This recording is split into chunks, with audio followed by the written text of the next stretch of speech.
সুপ্রিয় দর্শক, আপনারা যারা এই মুহূর্তে আমার এই ভিডিওটি দেখছেন এবং যারা পরবর্তীতে দেখবেন, সবাইকে জানাই আন্তরিক সালাম ও শুভেচ্ছা। আশা করি যে যেখানে আছেন সবাই সুস্থ আছেন, শান্তিতে আছেন, নিরাপদে আছেন। আমি মোহাম্মদ জয়নুল আবেদিন তুরস্ক থেকে আপনাদের সাথে আছি। এই মুহূর্তের সবচেয়ে হট আন্তর্জাতিক নিউজ হচ্ছে ইসরায়েলের প্রধানমন্ত্রী বেঞ্জামিন নেতানিয়াহু তিনি বিষক্রিয়ায় আক্রান্ত হয়েছেন। তিনি কি সত্যিকার অর্থে বিষক্রিয়ায় আক্রান্ত হয়েছেন? যদি হয়ে থাকেন তাহলে কিভাবে ঘটল এই ঘটনা, কারা দায়ী? নাকি তিনি বিষক্রিয়ায় আক্রান্ত না হয়েই আক্রান্ত হওয়ার ভান করছেন? যদি এমনটি করে থাকেন তাহলে কি জন্য তিনি এমনটি করছেন? আমরা এই প্রশ্নের উত্তর খোঁজার চেষ্টা করব। তবে তার আগে আপনারা যারা আমার এই চ্যানেলে নতুন এবং এখনো সাবস্ক্রাইব করেননি, তারা আমার চ্যানেলটি সাবস্ক্রাইব করবেন এবং বেল আইকনটি চালু করে রাখবেন। এইবার চলুন শুরু করা যাক। আপনাদের জন্য যারা বিশেষ করে গাজায় নিরীহ মানুষ হত্যার জন্য নেতানিয়াহুর ওপর ক্ষুব্ধ, তাদের জন্য একটি গুরুত্বপূর্ণ খবর, মজার খবর হচ্ছে ইসরায়েলের প্রধানমন্ত্রী বেঞ্জামিন নেতানিয়াহু তিনি বিষক্রিয়ায় আক্রান্ত হয়েছেন। মূলত গত কয়েকদিন ধরে ইসরায়েলে তার অসুস্থতা নিয়ে কানাঘুষা চলছিল, পত্রপত্রিকায় লেখালেখি হচ্ছিল। অবশেষে প্রধানমন্ত্রীর কার্যালয় থেকে জানানো হয় যে বেঞ্জামিন নেতানিয়াহু সাধারণ কোনো ফ্লু বা অসুস্থতায় ভুগছেন। গতকাল অর্থাৎ 21শে জুলাই প্রধানমন্ত্রীর কার্যালয় থেকে এই ব্যাপারে একটি বিবৃতি প্রকাশ করা হয়। সেখানে দাবি করা হয় যে 75 বছর বয়সী প্রধানমন্ত্রী বেঞ্জামিন নেতানিয়াহু তিনি খাদ্যের বিষক্রিয়ায় আক্রান্ত হয়েছেন। চিকিৎসকেরা তার অন্ত্রের প্রদাহ এবং পানিশূন্যতা ধরতে পেরেছেন। তাকে রক্তনালী দিয়ে তরল পদার্থ দেওয়া হচ্ছে এবং চিকিৎসকেরা তাকে 3 দিন বিশ্রামে থাকার পরামর্শ দিয়েছেন। কিভাবে ঘটল এই ঘটনা? প্রধানমন্ত্রীর কার্যালয় থেকে অবশ্য দাবি করা হচ্ছে যে প্রধানমন্ত্রী বাসি খাবার খেয়ে বিষক্রিয়ায় আক্রান্ত হয়েছেন। ইসরায়েলের মতো একটি রাষ্ট্রের প্রধানমন্ত্রীকে কি কখনো বাসি খাবার দেওয়া হয়? এটি কি সম্ভব? সাধারণত কোনো রাষ্ট্রের গুরুত্বপূর্ণ ব্যক্তিকে, রাষ্ট্রপতি, প্রধানমন্ত্রী, তাদেরকে কখনো বাসি খাবার দেওয়া হয় না।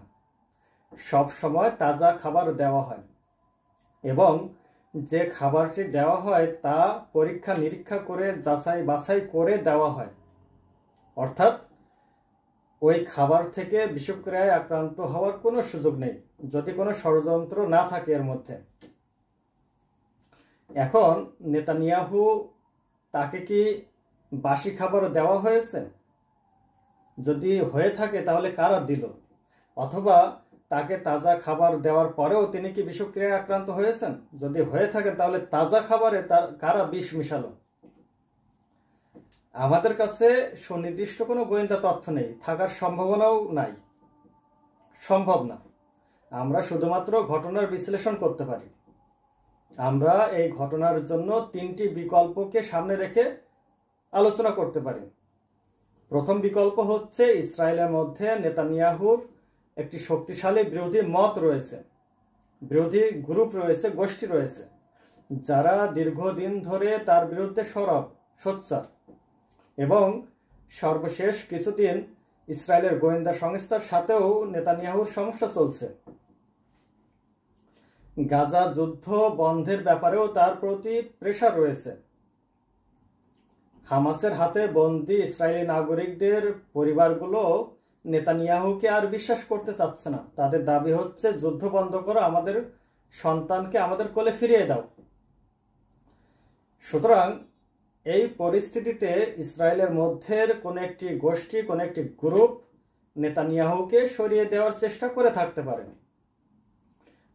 দ্বিতীয় যে বিকল্প তা হলো হামাস, হিজবুল্লাহ বা ইরানের গোয়েন্দারা এই ঘটনায় জড়িত থাকতে পারে। আপনারা হয়তো বা প্রশ্ন করতে পারেন যে ইরান, হামাস, হিজবুল্লাহ কি এতটাই স্ট্রং? তাদের গোয়েন্দারা কি এতটাই স্ট্রং? গোয়েন্দারা মাঝে মাঝে দুঃসাহসিক সব কাজ করতে পারে। তারা তাদের জীবনে রিস্ক নিয়ে অনেক কঠিন কাজও করতে পারে। নেতানিয়াহু যেভাবে ফিলিস্তিনিদেরকে প্রতিদিন পাখির মতো গুলি করে হত্যা করছে, যেভাবে হিজবুল্লাহকে কোণঠাসা করে রেখেছে, এসব কারণেই মূলত তাদের ভেতরের কিছু লোকজন তাদের জীবন বাজি রেখে হলেও এ ধরনের পদক্ষেপ নিতে পারে। তৃতীয় যে বিকল্প তা হলো পশ্চিমা বিশ্বের কোনো কোনো দেশ নেতানিয়াহুর উপর ক্ষুব্ধ। তারা হয়তোবা তাকে সরিয়ে দেওয়ার চেষ্টা করছে। বিশেষ করে তুরস্কে মার্কিন যুক্তরাষ্ট্রের যে রাষ্ট্রদূত, তিনি সম্প্রতি দাবি করেছেন যে ইসরায়েল এখন আর আমেরিকার কথা শুনছে না, নেতানিয়াহু আমাদের কথা শুনছেন না। তিনি এও দাবি করেছেন যে আমরা ইসরায়েলকে কোনো কিছুতে বাধ্য করতে পারি না, চাপে রাখতে পারি, চাপ প্রয়োগ করতে পারি। পশ্চিমা বিশ্বের কোনো কোনো দেশ অবশ্য গাজা যুদ্ধ বন্ধ করার জন্য বারবার চাপ দিচ্ছে, কিন্তু নেতানিয়াহু কর্ণপাত করছেন না, তিনি পাত্তা দিচ্ছেন না। নেতানিয়াহু যখন বিপদে পড়েন তখন পশ্চিমা বিশ্বের দ্বারস্থ হন। বিপদ কেটে গেলে তিনি আবার নিজের ইচ্ছে মতো, খেয়াল খুশি মতো তিনি পদক্ষেপ নেন। যখন ইচ্ছে তখন যে কোনো জায়গায় তিনি হামলা করেন। তো পশ্চিমা বিশ্বের কোন কোন দেশ হয়তোবা তার উপর বিরক্ত হয়ে, ত্যক্ত বিরক্ত হয়ে তাকে সরিয়ে দেওয়ার চেষ্টা করে থাকতে পারে। এই তিনটি বিকল্পর কোনো একটি হতে পারে যদি তিনি বিষক্রিয়ায় আক্রান্ত হয়ে থাকেন। আর যদি তিনি বিষক্রিয়ায় আক্রান্ত না হয়ে থাকেন তাহলে তিনি কেন আক্রান্ত হওয়ার ভান করছেন? এর পেছনে কি কারণ থাকতে পারে? অবশ্য এর পেছনেও খুব শক্তিশালী কারণ রয়েছে, যৌক্তিক কারণ রয়েছে। মূলত ইসরায়েলে নেতানিয়াহুর বিরুদ্ধে দীর্ঘদিন ধরে বিভিন্ন অভিযোগের তদন্ত চলছে, আদালতে শুনানি চলছে।